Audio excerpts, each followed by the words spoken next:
Hello, everyone. It is Sunday here. Happy Wednesday to you if you are watching this video when it comes out. All right, so this morning I started the Timaeus, Plato's Timaeus, and I'm not very far into it, but I just found the beginning so exciting and interesting. Um, so I just have to talk about it, but I can't give you, that means I can't give you a summary of it right now because barring me looking up a summary, which I never really trust and feel confident about. Yeah, I don't have one for you today. But I will tell you the beginning of it, and maybe that'll inspire you to pick it up. All right, so I do want to warn you that this video will contain conspiracy theories. So I just have to say.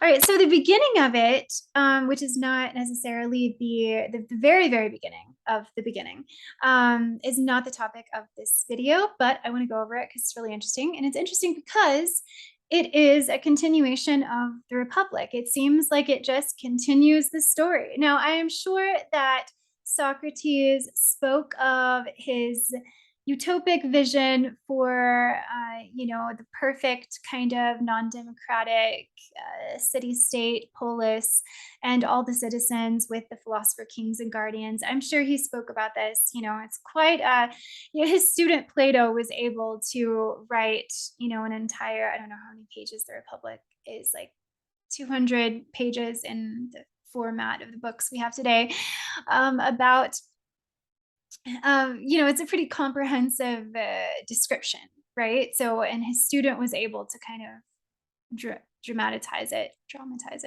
and write about it. So maybe it's not, I don't, it, I don't know, but it starts out by saying, "Hey, Timaeus," because there are new characters, right? So there's not Thrasymachus and Glaucon and Adeimantus. There is Timaeus and Critias, and is it Critias? I'm gonna say Critias, but I think it might be with a long I, and Hermocrates. So new people, but they're continuing a discussion that they had, in a sense, or they had the discussion of the Republic the day before. So it starts out saying, "Timaeus, where's the fourth of yesterday's guests?" And Timaeus says, "Oh, I'm sorry, Socrates, he's sick." And Socrates says, "Well, it's up to you to replace him." And I don't know, he's not replaced, but I guess, I don't know, maybe Socrates is joking around. But anyway, Socrates says, because Timaeus says, "Well, remind us what you were talking about yesterday." And Socrates says, "Okay, so I raised yesterday the political issue. I explained my views on what the best kind of constitution might be and what kinds of citizens should make up a state." And he says, "We distinguished between the artisans, such as farmers, and those who fight in their defense. And since we were assigning to each person along natural lines, of course, just one occupation, one branch of expertise that suited each individual in himself." So again, the principle of specialization. This is not a democracy where everyone just gets to do what they want to do, whatever will make them the most money or give them the best reputation, etc., or what seems pleasing or easiest. Everyone has a specific duty, and who gives them that duty or decides? I don't know. Probably the guardians and the rulers, right? So he says, so he talks about the guardians. He reminds us, and he says, the guardians should have a specific temperament, passion, but also a love of knowledge, being able to be gentle or severe whenever the situation calls for it. So the wisdom of discrimination. He reminds us that in his vision, upbringing is important, that bodies and minds are to be trained, and future guardians, and everyone is sort of up for the possibility of being a guardian. So they're they're educating children in the same way, right? So all of the children will study all the subjects appropriate to them, and hopefully some of them will prove to be potential philosopher kings and guardians of the utopic state. Socrates also reminds us that his vision that is articulated in the Republic is that the guardians, or everyone really, is going to be taught to be anti-materialist, anti-consumerist, to never regard gold, silver, any material possessions, even as their own. He wants the guardians to, and this is specifically actually about the guardians, because the guardians are supposed to be civil servants. And but I guess the mentality is supposed to be acceptable to everyone ideally. But for the guardians specifically, they are to live communally and be paid for their protection by the people. Um, and their rate of pay is to be, it says here, commensurate with modest needs. So I'm just going over the beginning of this because it's such an interesting summary of the Republic. It's so interesting how the dialogues kind of flow into one another. So if you haven't watched the video or haven't read the Republic, you are getting a taste of it now. And some things that I forgot, like this, for instance. Well, first, he reminds us that there can be female guardians, which is really interesting because, correct me if I'm wrong, I think that in classic Greek times, the men and the women lived highly separate lives. I think only the men could be the men who were awarded citizenship, who I think were of kind of a particular ranking and had, household and maybe a certain amount of money.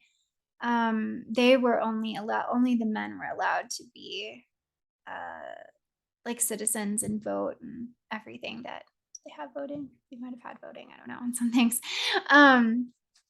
Yeah, they did. I think so. So I think that this is quite a progressive, of course, Socrates doesn't agree with the democracy that's happening in Athens. So, but that's one of his, his concepts, his ideas. So it says, in every aspect of life, including warfare, all the women were to be assigned as all the same tasks as men. And then this is what I forgot to talk about in my last video when I was trying to summarize it before talking about the afterlife and near-death experience. Procreation. So it's a very interesting idea of how people can get together, who should get together in romantic and intimate settings, and what should happen to their children. So no marriages are to be exclusive, and children are to be shared by all the guardians. So it's very communal. The village raises the children, and also they are going to make sure that no parent can recognize their child as their own. I think actually, literally, I think they separate the children from the parents for a certain time, and you don't know. Either that, if you're not supposed to recognize the child as your own. I don't know. I have to go back to the Republic for the specifics of those things, but Socrates isn't one to avoid a little bit of strategic modification of mindset and practice in order to get the community that he wants to be realized. So everyone is considering everyone else their relative. So everyone in your age group is going to be seen as your brother and sister. Everyone who's older than you will be considered and respected as your parents and grandparents. And those who are younger than you will be considered your children, and regardless of whether they are or not, and grandchildren. So, as you can imagine, this would bring up difficulty when people are attracted to each other and want to be matched, right? Because we don't want actual biological family members getting together. At least I should hope that Socrates felt that that was a problem. But anyway, I think it would be avoided because it says that when it comes to bringing people together, and again, summary of the Republic, for sex, our male and female rulers had to make secret use of lotteries to ensure that bad men and good men would be paired exclusively with women of the same type. So basically, by saying that, that's not really talking about trying to avoid, you know, pairings that shouldn't happen biologically. But there are going to be rulers who are going to set up to pair up people. But people will think that their partner had been chosen by chance. But there's going to be a very clear protocol on who we want to get together so we can manipulate the progeny, the outcome of these pairings. So it says that children of bad couples are going to be sent away to another city. But they can be re-promoted and brought back into the city if they deserve it, if they show themselves worthy of it, and maybe even take the place of children who are, the children of good parents who stayed in the city if it's seen that they're not worthy of it, right? So that's the end of the summary. I just wanted to go over that because I thought it was such a good summary, such a good reminder since I just finished the Republic. And it brought up some interesting points that I had forgot about, at least one point. Okay, so here we go. So the setting is basically that Socrates has been, in the midst of giving his dialogues and talking to people and debating with disciples and students and, random people, tourists that are coming in, foreigners, and just people who want to debate him. And they're just continuing it. It's just another day of educating and learning and Socratic method. So with these people, though, I guess he has 4 disciples or 4 people that are listening to him. So it is the next day. This was and so Socrates says that you have agreed to pay me back today with treats in the form of speeches. So now Critias and Hermocrates and Timaeus have to entertain Socrates. And so Critias says, and this is the topic of the video, Critias says that he has a story from ancient times. That is true. So his grandfather told him this story when he was about 10 years old. And it came from his great-grandfather, who was some kind of a family relation to one of the wisest, one of the 7, did it say one of the 7 sages? I think it's one of the 7 sages. Anyway, a really wise person who goes on a trip to Egypt, to a sister city that was constructed and formed in the spirit of Athens. So the Egyptians in this city who also honor Athena, and this is, I don't know if I mentioned this because I am recording the first part of this video again, because I had to answer a text or take a call, but this conversation is happening in the midst of an annual, and I think it happens even in a grander form every 4 years, festival honoring Athena. So this Egyptian city has been honoring Athena as well. And so he was very welcomed. And it is an interesting, I guess, belief of classic Greek culture that the Greeks were not at that time expert historians, And this text is really interesting because it shows that the Greeks were aware of that, but yet they were still interested in history. Because what this relative of Critias's great grandfather asks is he goes to these priests who are experts in history and asks them about the past. So they talk about ancient history. They talk about the first man and then the survival of two people after a flood. And yeah, so basically they bring up this idea that it says the human race has often been destroyed in various ways, as it will be in the future too. And so this is what I want to talk about because I think this is so interesting. So in this story, so this Egyptian priest is saying that fire and water have been responsible for the most devastating catastrophes. And it says that, let's see. Okay, well, and he just reiterates that this story has the form of a fable, but it also alludes to a real event. So this was kind of a belief that they had about the human species, and you know, I guess people today even ask, why do we have record of ancient civilizations that seem to be so much more scientifically minded than we are today? It just kind of puts in question, and then all of these myths, I guess, about floods and creations. And so, even in Genesis, for instance, there's two versions, there's two stories of a flood. And I've read a really interesting book that might, and this is why it gets into conspiracy theories, by Thomas Chan.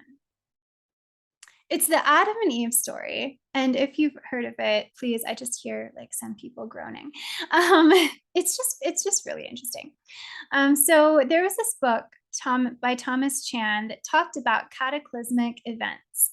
And his belief is, so there's a modern conspiracy theory that um, that the human species has been kind of restarted in a sense, and that the Adam and Eve were not the first two human beings, but they were the survivors of a cataclysm or a great flood, and sort of a period of tumultuous time. Somehow they survived, whether by aliens or they were just in the right spot. That there are various ways that I think Thomas Chan thinks that there are people from or beings outside of Earth that save human beings and put them back, which I guess doesn't really match up with scientific evolutionary thought, but yeah, we're talking about the conspiracy theory, not science. All right, so so he thinks that Adam and Eve are just the survivors and not actually the first. So I wonder if he read Timaeus. He's getting this from Plato because it's in here, and it's so interesting. So it says that, so the idea is that no sooner have you been equipped at any time with literacy and the other resources of city life than once again, after the usual interval, a heavenly flood pours down on you like a plague and leaves only those who are illiterate and civilized. As a result, you start all over again and regain your childlike state of ignorance about things that happened in ancient times, both here and in your part of the world. So the Egyptians are telling this relative of Critias's great grandfather, who is named Solon. So he says, Solon, in the first place, you remember just the one deluge when there were many before it. It says, for many generations, the survivors died without leaving a written record, because apparently the survivors knew that there was a flood, and before the flood, there was a full thriving civilization before that, and they are the survivors of it, but there's not a record of that exactly. And it says, but in fact, there was a time, Solon, before the greatest and most destructive flood, when the city, which is now Athens, was outstandingly well governed in all respects and unrivaled at warfare too. And these are the ancestors that Critias is so excited to tell Socrates about, because they are examples of the perfect philosopher king. So it's like Socrates, his vision actually existed at some time before. So these ancestors, it says, the written records in our temples give the figure of 8,000 years is the age of our culture. So it is Athenians of 9,000 years ago that are the ancient people. And since there has been a cataclysmic event, which has wiped out all history and understanding of them, except somehow the Egyptians know about them. Okay, so let's see. Okay, so around 25A, or no, 25D on my page 13, sometime later, appalling earthquakes and floods occurred, and in the course of a single terrible day and night, the whole fighting force of your city sank all at once beneath the earth. And they bring in Atlantis. I guess this is the place that they lived on. It says the island of Atlantis likewise sank beneath the sea and vanished. So this is a really good example of sort of myth blending with a belief in history. Let's see. So what they are going to talk about is this. Basically, is this group of human beings. And they're going to start with the origin of the universe and end with the creation of human beings, talk about the creation of the whole. This is just in the rest of the Timaeus. So I think it is really interesting that there is this idea, because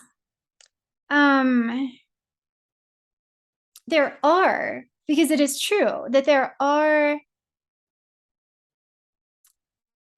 maybe not mass extinctions, but there are grand cataclysmic events that have been seen to happen in the scientific community. And it's because of geomagnetic reversals, which have happened before. So the magnetic poles have reversed. I watched a video that said 183 times over the past 84 million years. And we know this because of looking at the geological record of sedimentary layers. So just looking at magnetic material like iron and seeing that there are layers that are shifted in the direction of the way that they are facing, and which is supposed to align with the poles in a certain way, and so the layers show that it has changed direction. And so it's supposed to happen about every 500,000 years. And so the last one happened over 700,000 years ago. So we are somewhat past due. Now, are there extinctions of most of the human race and survivors from past civilizations that have to start over? I mean, probably not, but it is interesting that this does match up with the catastrophes, because it says the human race has often been destroyed. Okay, so they're taking it there, but because during this time when the magnetic poles reverse, then that means that we no longer have protection, and so for 1,000 years, thousands of years, the Earth can be, and the Earth's beings can be kind of bombarded with, particles and charges and materials, I guess, from from outside of Earth. So outside of our, supposedly protective shield that is no longer there. So it might not, wipe out the human race, but it would be uncomfortable. And I just think that's so interesting. So I know this video is going to be kind of a little bit out there. I wanted to read my Goodreads summary of the Adam and Eve story. So if you're watching on YouTube, I'm going to share my screen. Okay, here we go. All right, so hopefully this works out in the recording. So this is the book that I'm talking about that was classified by the CIA, I think maybe in the 50s, 60s, 70s, somewhere around there. And then part of it got declassified, so people say, but you can read it online or buy it for $2,000 on eBay. One day I'm going to own this book. And yeah. Okay, so I wrote a summary about it just because I was trying to keep my mind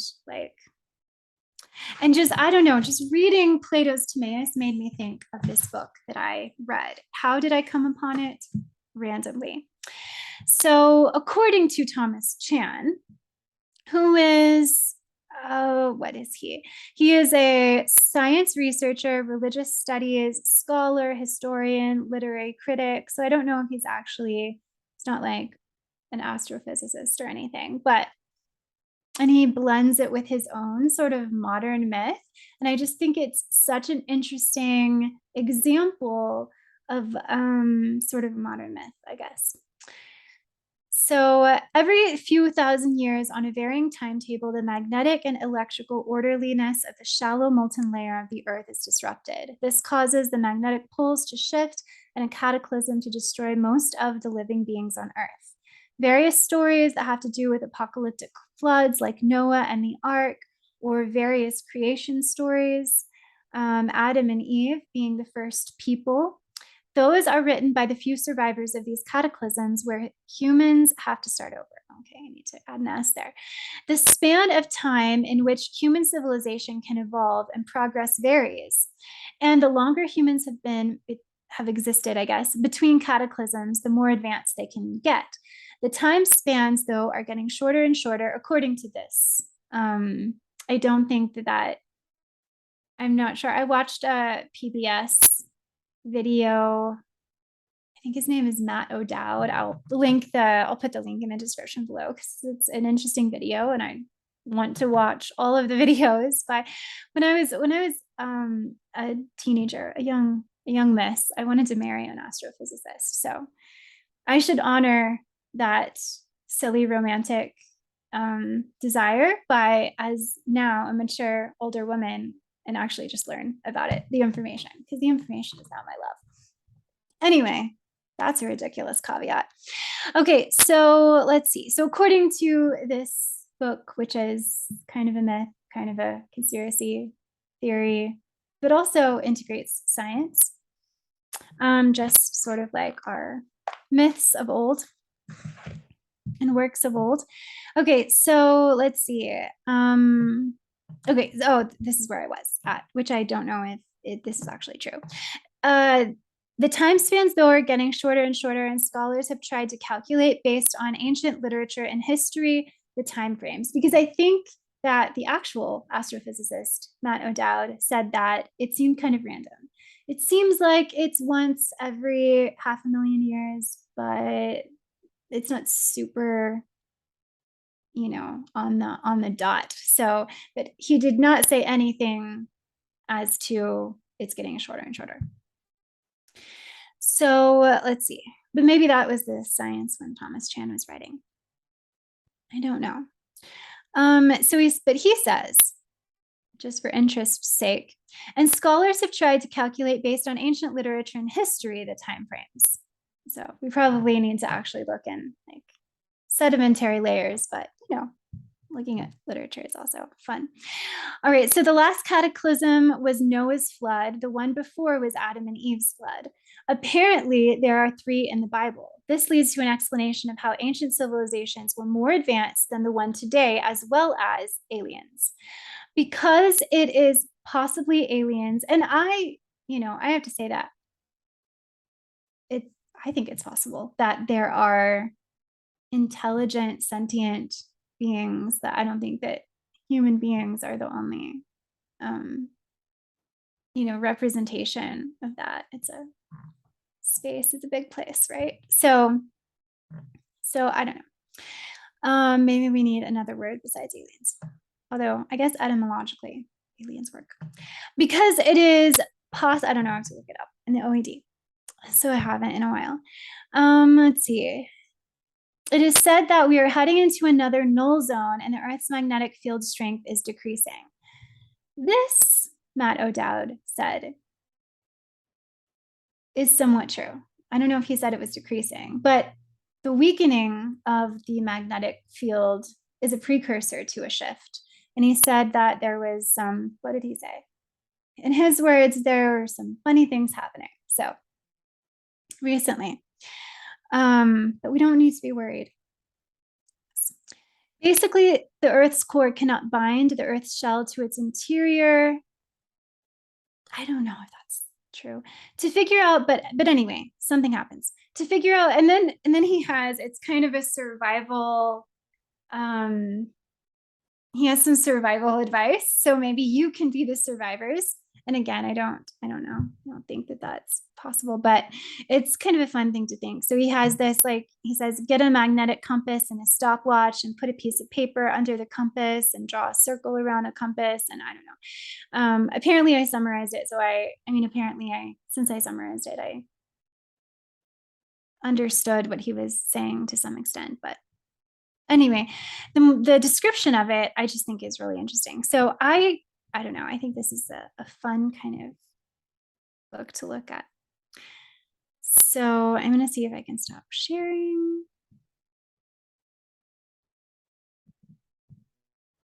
I hope that my Zoom didn't freeze. Maybe I can pause the share or something.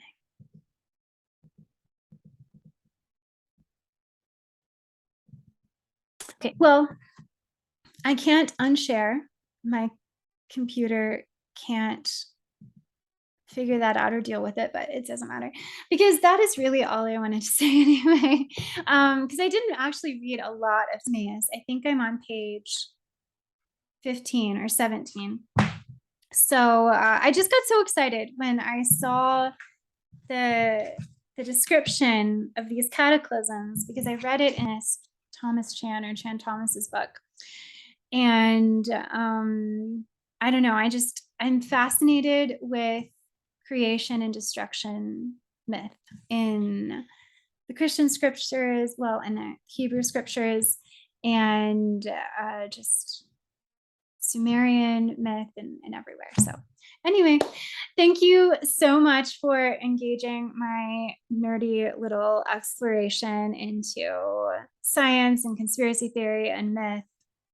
I don't know. I just think that, there we go. Okay. It just took a while.